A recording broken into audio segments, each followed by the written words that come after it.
اپنی اپنی زندگی کا اپنی اپنی عمر کا حساب تو لگاؤ، سوا اس کے اور کیا کہو گی؟ عمر ساری گناہوں میں برباد کی،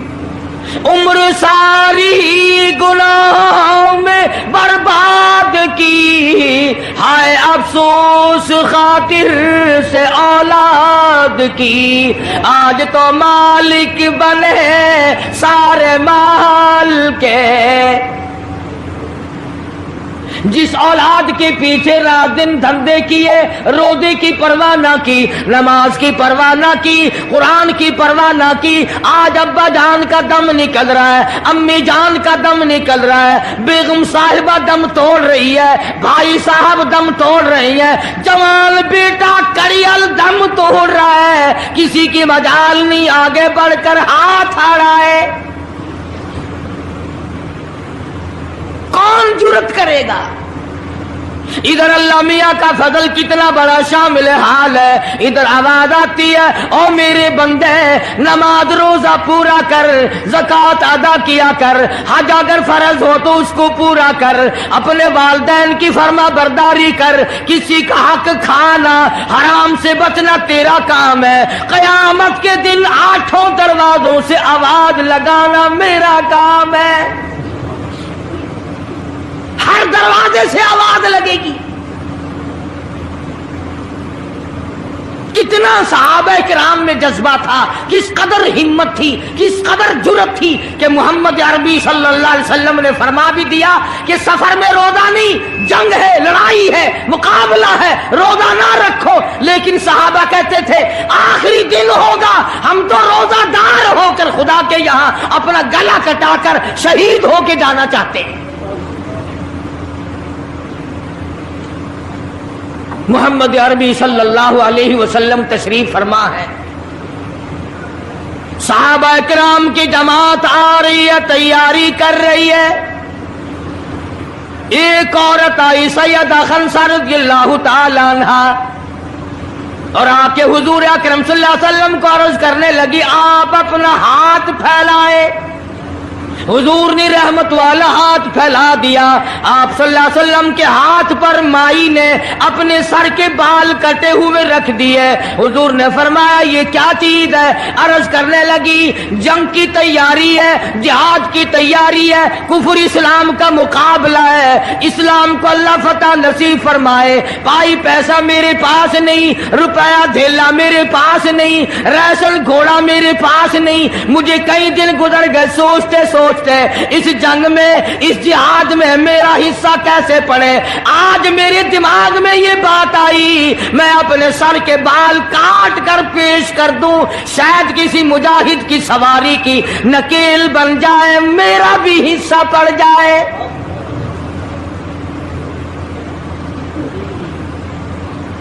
رمضان المبارک کا مہینہ ہے، محمد مدنی صلی اللہ علیہ وسلم تشریف فرمائے، ایک عورت آتی ہے اپنے 2 بچوں کو لے کر پیش کرتی ہے، آپ ان کو قبول فرمائے، آپ ان کو جنگ میں ساتھ لے جائیں، میں نے دعا کی ہے الہی میرے یتیموں کا نذرانہ قبول فرما۔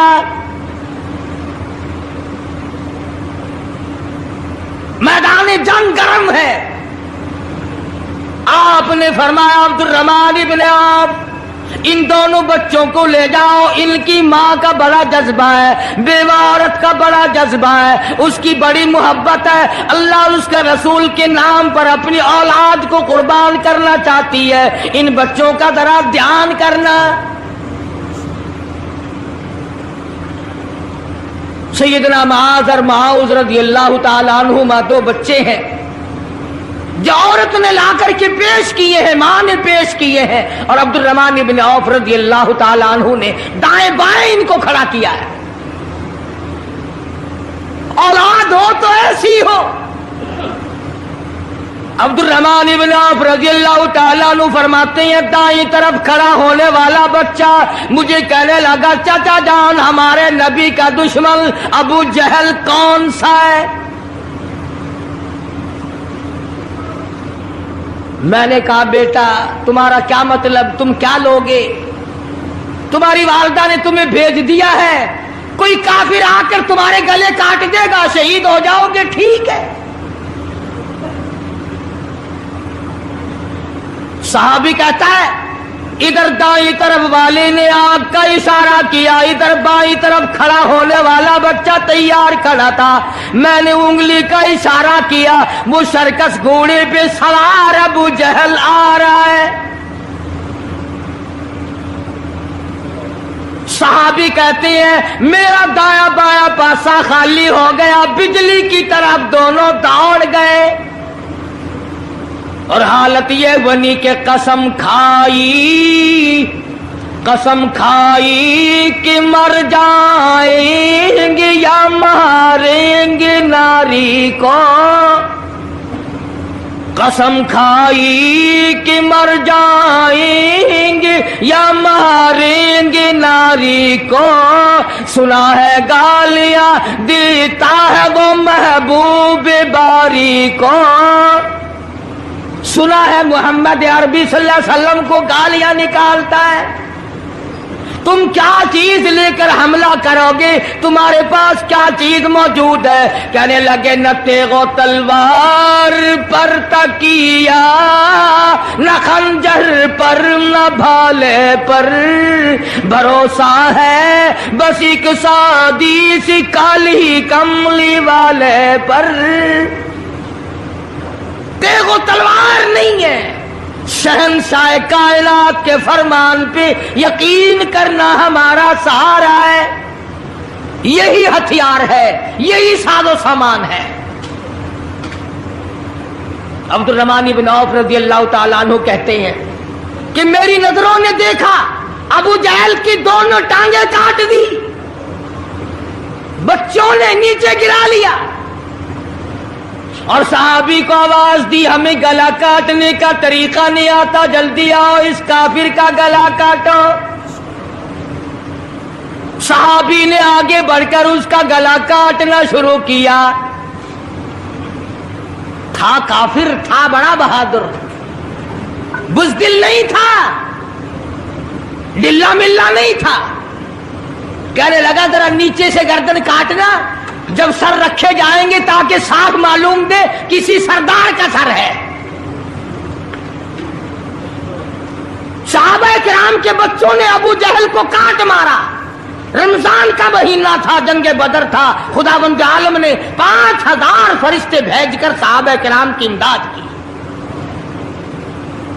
آج ہم ایمانداری، انہوں نے جنگ کیا، انہوں نے کافروں سے رمضان کا مہینہ منوایا، آج مسلمان رمضان کا مہینہ نہیں مانتے، سگریٹ پیتے پھرتے ہیں، کھلے بندوں چائے پیتے ہیں، بوتلیں ڈھکارتے پھرتے ہیں۔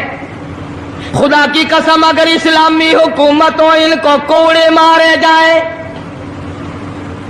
ان کو پکڑ کر سزائیں دی جائیں جو رمضان المبارک کی بے حرمتی کرتے ہیں، بے عزتی کرتے ہیں،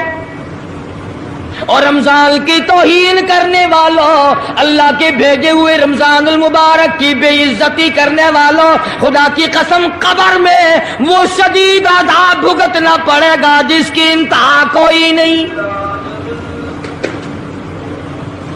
کیا خیال ہے کہ یوں ہی کام چل جائے گا؟ صحابہ کرام نے جنگ میں روزہ نہ چھوڑا، گھروں میں بیٹھی عورتیں چھوڑ دیتی ہیں، تجھے کیا معلوم ہے کل کس کو آئے گی اور کس کو نہیں؟ کیا معلوم کل کون؟ یاری والے پیر کا مسئلہ سنو، کتاب میں نہ ملے ذمہ داری سے کہتا ہوں، غنیت الطالبین کتاب اٹھا کر کے دیکھو، صفحہ 1059 سے لے کر 64 تک کو پڑھ کر کے دیکھو، علامہ فرماتے ہیں یاری والا پیر کہتا ہے، شیخ عبد القادر جیلانی لکھتے ہیں، محبوب سبحانی فرماتے ہیں، جس آدمی نے، جس عورت نے جان بوجھ کر نماز قضا کر دی، فنکاحها باطل باطل باطل، فرماتے ہیں نکاح اس کا ٹوٹ گیا، اولادها حرام،